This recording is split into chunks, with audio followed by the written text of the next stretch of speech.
Hi, welcome to Memories of Making Movies. Agent Mr. Chan edition. Because we're actually both in the film, but just in one scene. For like 5 seconds. Right. But, you know, on the bright side, we only worked one day. So yeah, so this film we shot in last September. So it was about 6 months ago, going on 6 months. Why don't you explain who got us the chance to be in the movie, and then I'll talk about what we actually did. I thought you did. Oh. No, you did, but who got us the chance? Was your buddy from that you worked with before? What? I don't understand what you're saying. So you worked with the crew from the Oh, yeah, okay, but I didn't realize that until they showed up. Oh. Okay, so let's back up. Okay. That's why I was asking you. We can leave this in, it'll be funny. What's the guy's name again? Jeff. They're both named Jeff. That's the beauty of it. Jeff and Jeff. Yeah. I was introduced... Okay. I used to skip Well, you do some casting, right? Yeah. Yeah, he does some casting. So, are we going to cut this or are we going to put this in? No, I'm leaving it in now because it's even more funny. Okay. So, we went to a party. He introduced me to a guy that he worked with before. That, yeah. Oh. Yeah, that's what I'm saying. Okay. Yeah, we went to a party. Met an assistant director. Yes, that I had worked with. And then, so I introduced him. Introduced to me. I said, oh yeah, if you ever need casting, let me know. And then he messaged me a couple weeks later, said, oh yeah, we got this movie, we got to shoot some church scene. Can you help me find a bunch of white people, basically? They needed... So whenever it comes to Hong Kong movies, they have no problem finding Chinese people. No, obviously. They're everywhere. Whole city of them. Yeah.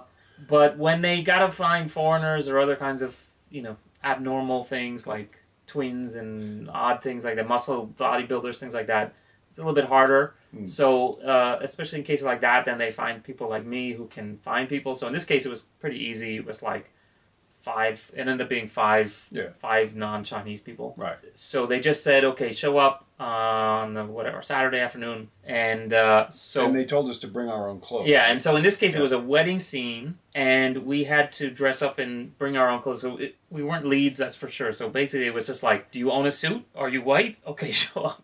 Ultimately, they did choose amongst the people I presented. Right. But we had to show up in costume. And it was hot because it was September. In September. And we had to walk from the MTR station. So it was at this church in Wu Kai Sha. YMCA or something? Yeah, it was some kind of campus of the YMCA, something or other, and they had a nice place. Church chapel, and they booked it out for the morning or something, so we could film our afternoon.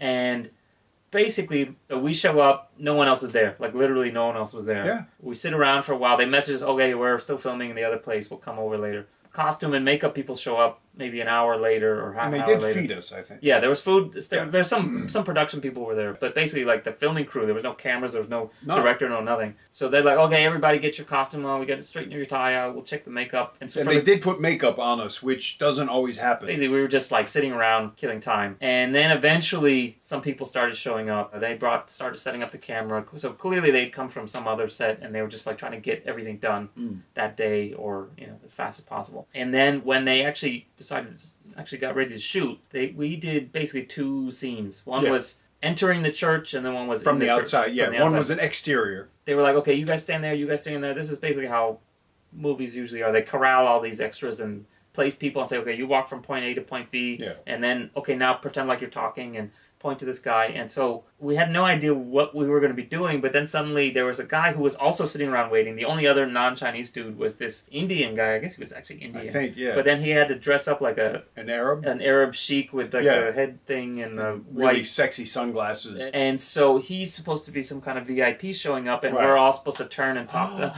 and shake his hand, say, oh, so nice to meet you, something like that. Yeah, I don't know. To meet you. We did that, I don't know, 10, 20 times. No.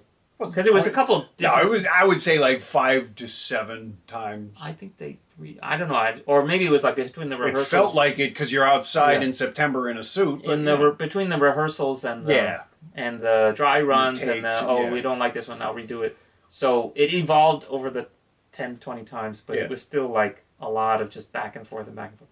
And so, okay, now everyone go back inside and we're going to reset inside. Meanwhile, Dale Wong, the lead of the movie, was literally the only famous non-extra who was actually there. Yeah, he was the only cast member. He was the only cast member, and we're like, okay, I guess he's in the scene. But then he got into this other outfit Very strange outfit. Which you can probably see in the trailer. He looked like sort of a Elvis impersonator, the big pompadour and like a little mustache and stuff. So he's in costume, and then meanwhile, they had already actually set up some stuff in the other side of the church, which it turns out they were actually going to be filming a motorcycle. There's like a really sweet, I don't know, was it Ducati or something, sitting there in the morning. It was like there when we got there. Turns out they were going to film a scene with him on the motorcycle, which we didn't know at the time, but it turns out it had nothing to do with us. Nothing.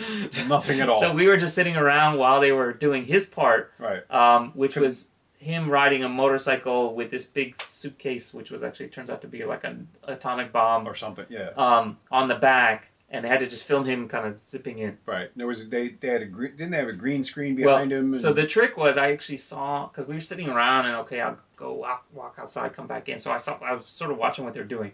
So clearly it looks like Dayo Wong does not know how to ride a motorcycle. Right. Or at least not competently to do it, safely or whatever.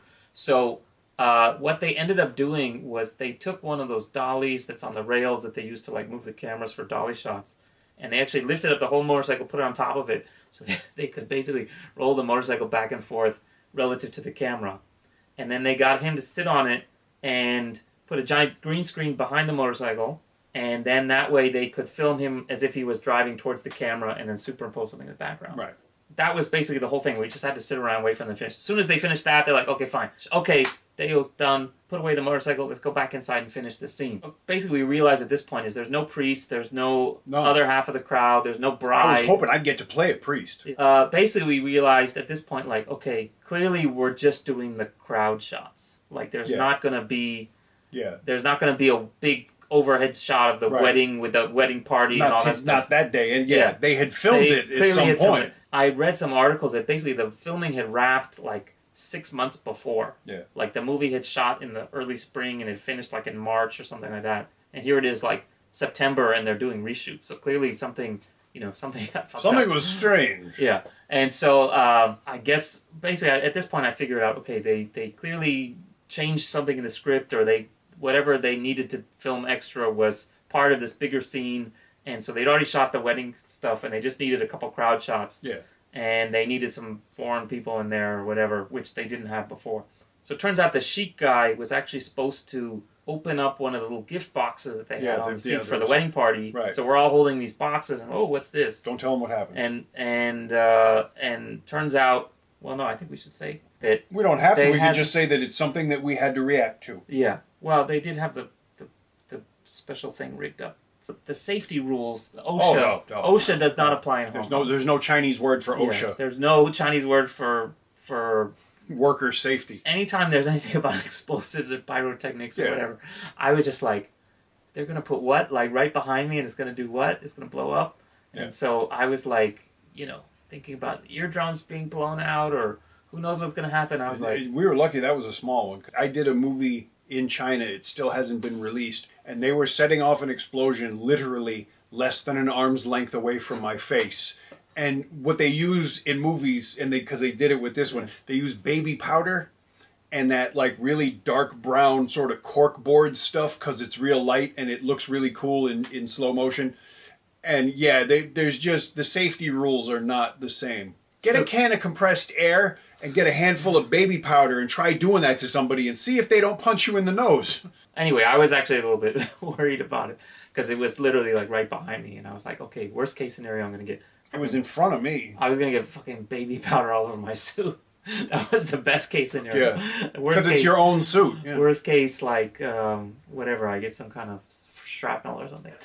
Notice he has absolutely no concern for the guy that's actually holding the box that blows up in his face. That guy knows what he knows what he's in for. Yeah. He probably got paid more than us. He probably doesn't even know what he's getting into. He probably didn't get paid more than us. But, overall, it was an interesting experience. I think it was like a full 8, I think I said in the clip, like 8 hours. It wasn't like multiple days of 12-hour days. No. And once they started working with us, the work went pretty quickly, pretty efficiently. That didn't bother me. In the walking scene outside, and then especially in the wedding scene, like, we are strategically placed to be extremely visible in, like literally like there are cameras there, the guy's right behind me, and so it's like... And I'm behind the guy. And then he's behind the guy, and so all the scenes showing the guy walking in and sitting down in the crowd, it's like there's there's my head right there. There's Sean. Yeah. There's Silver Spleen dude right back right. in the back, and there's the other 3 or 4 white dudes who we got. But basically, like, we're super prominent, especially, like, given how little we worked on the movie versus screen time. I thought it was actually pretty we made out better than that motorcycle. Yeah, good bang for the buck. I was very happy because they wanted us, like, when they first hand out the wedding presents, we're supposed to do, like, a reaction.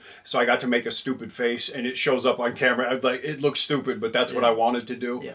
So that was fun. And yeah, I think it was a lot of fun working with the 2 Jeffs, the assistant director named Jeff and the director named Jeff, because I'd worked with them before. So it was overall, it was a really good, fun experience. It was just hot, and that I don't blame them for that. But they turned the air conditioning on in the church as soon as they could. Inside. It was okay. Yeah, it was okay inside. I also knew the costume people were the same from Keep Calm and Be a Superstar. So it was actually nice to see some of the same people again because they recognize you and you have a relationship with them from your other projects. So that's always actually pretty nice. And it's just, for me, like the transition from I was there on the set, oh, I know that scene because I was there, and then seeing it on the big screen, I still get the magical, I'm not so jaded that I don't think that's cool. Yeah, it was fun. Some of the actors I know, it's like they don't even want to go to the premiere, or they're like, whatever, Right. Like, but I'm still pretty nerded out of like, of course I want to see it, Yeah, like and it's fun for me because I got to watch the movie anyway, so it's even more fun if I'm in it because I'm like, I can at least try and see myself. Yeah. Doesn't always work out, but that's another story. The other thing I would say is, like, this is total racism, but we definitely got paid way more than the other people. Oh, yeah. But then we're harder to find. I mean, we're not harder to see, but we're harder to get. It wasn't like we got paid crazy a lot, but I think they just got paid crazy a little. Crazy a lot less. Crazy a lot less. Like, even for me, I can't believe that, and it's really a direct result of this channel that 4 years later, like, I've been in 10 movies. For what? It seems really strange. Like, I have an IMDb page. I don't even know why. Well, I do know why. Because somebody put it up, and somehow they said I was a voice actor in 2 of the Grand Theft Auto games. And I'm not. And it took me like a year to get IMDb to take that shit off, and then to believe me that I'm actually in Chinese movies. But that's not my story. But in general, yes, overall, especially for one day of work, it was a lot of fun, and I enjoyed it. And I'm always happy to be in a Chinese New Year movie. I still, though... They didn't do it for this one, and they don't actually do it much anymore, but the traditional, like, end of film where the cast all says, Gong Hei Fa Choi, I still want to do that just because it's one of those stupid goals that I have, but, like, that's what I want to be in a prison movie, I want to play a priest, and I want to say Gong Hei Fa Choi, because you got to have goals. I never get to be at the cutting the pig ceremony, the opening. I've done that, yeah. That one, nobody ever invites me to that one, I always come to it later. Oh. Okay. So I gotta do that's on my. I try not to go because I just eat too much of it because I feel bad because it's laying around and it's like I feel like it's going to waste, and that's my excuse for shoving as much of it as I can down my throat. Yeah. I don't know why that's. But that's another story. Oh. Anyway. Was it my turn to be Taylor? Anyway.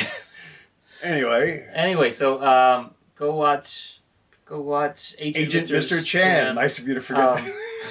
Go watch that movie. Yeah. And then have a great Chinese New Year. Year of the Dog. If you're watching if you're on the plane and they're showing it, and you just want to see our part, cut to the last very 5 minutes. Not even 5 minutes. Last 2 minutes of the movie before the credits start. Yeah. And you can see us. Yeah, briefly. Although it's going to be hard on one of them little tiny. Prominently in your briefly. You can see us a lot easier in the cinema. Yeah, go watch it in the cinema. Yeah. All right. And then shout out. Hey, it's that guy from the Silver Spleen on the screen. And the other guy. Right.